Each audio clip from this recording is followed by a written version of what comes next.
Aujourd'hui, il y a une nouvelle importante en provenance de Pologne.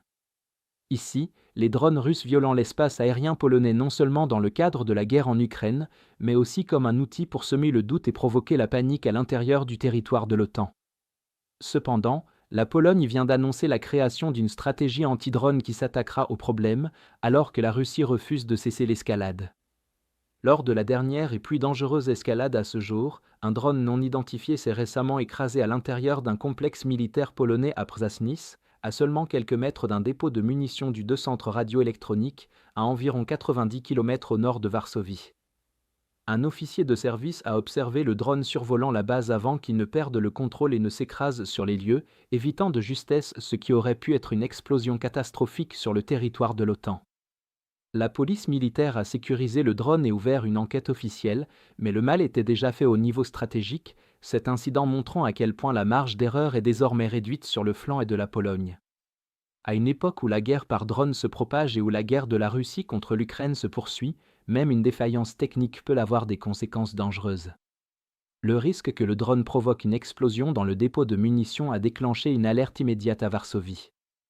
Le Premier ministre polonais, Donald Tusk, a déclaré ouvertement qu'une ligne avait été franchie et que la situation était désormais incomparablement plus dangereuse qu'auparavant. Les dirigeants polonais ont convoqué des discussions de sécurité d'urgence, alors que la patience face aux provocations répétées atteignait sa limite. Ces réunions étaient directement liées à l'expansion de l'initiative Bouclier de l'Est, accélérant le déploiement de systèmes mobiles de lutte anti-drone, renforçant la protection des infrastructures militaires et énergétiques et resserrant la coordination avec l'OTAN sur le flanc de l'Alliance. Le crash du drone s'inscrit dans un schéma plus large et inquiétant de violation de l'espace aérien polonais. À chaque fois que la Russie lance des frappes majeures dans l'ouest de l'Ukraine, la Pologne est contrainte de fermer temporairement son espace aérien, alors que des missiles, des drones ou des objets non identifiés approchent ou franchissent la frontière. Quelques heures seulement après le crash, les autorités ont de nouveau fermé l'espace aérien le long de la frontière nord après la détection de ballons biélorusses. Des incidents similaires se multiplient à travers l'Europe, de l'Allemagne aux pays baltes, avec des drones aperçus près des ports, des zones d'entraînement et des infrastructures critiques.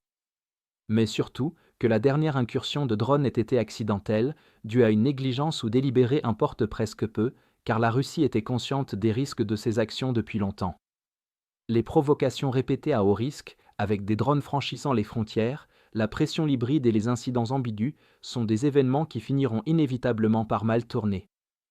La réponse habituelle de Moscou consiste à nier et à détourner l'attention, en affirmant que les drones ne sont pas russes, en suggérant que la guerre électronique ukrainienne les a détournés, ou même en alléguant que Kiev les a lancés délibérément pour provoquer une escalade via une opération sous fausse bannière.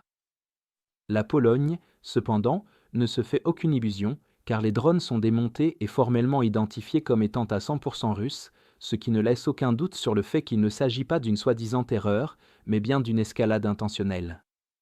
Avec un tel nombre d'incursions, la tolérance cède la place à des contre-mesures actives, et Varsovie a atteint ce stade.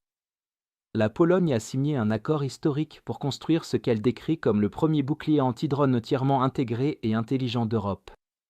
Le système anti-drone 100, développé avec Kongsberg Défense et Aérospace de Norvège et le groupe de défense publique polonais PGZ, est estimé à environ 4,2 milliards de dollars américains. Le système déploiera 18 batteries anti-drone, 52 pelotons de tir et 18 pelotons de commandement, soutenus par plus de 700 véhicules, combinant canons, missiles, drones intercepteurs et guerre électronique.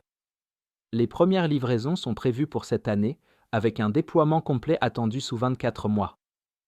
Le système sera intégré à la défense aérienne multicouche déjà en place en Pologne, comprenant les batteries Patriot, les systèmes Nareo à courte portée et les défenses Pilica à très courte portée, formant ainsi un bouclier dense le long de la frontière orientale, destiné à prévenir toute future provocation russe. Globalement, le message de la Pologne est clair. Le pays investit massivement dans la défense aérienne et la guerre électronique, non par ambition, mais par nécessité. Sa proximité avec la guerre en Ukraine affecte désormais presque quotidiennement l'espace aérien polonais, et chaque incursion de drone, fermeture ou incident évité de justesse rapproche la Pologne d'un point où la retenue ne sera peut-être plus possible. Ces mesures constituent un outil actif pour protéger l'espace aérien de l'OTAN et éviter la guerre, avec l'espoir qu'elles ne seront pas mises en œuvre trop tard, alors que la Russie poursuit sa trajectoire d'escalade. Si vous souhaitez découvrir d'autres développements importants d'aujourd'hui que nous n'avons pas pu aborder dans cette vidéo, n'hésitez pas à consulter notre carte interactive de l'actualité. Le lien vers notre carte interactive se trouve dans la description ci-dessous. Merci d'avoir regardé cette mise à jour, et un merci tout particulier à tous ceux qui suivent déjà notre carte interactive.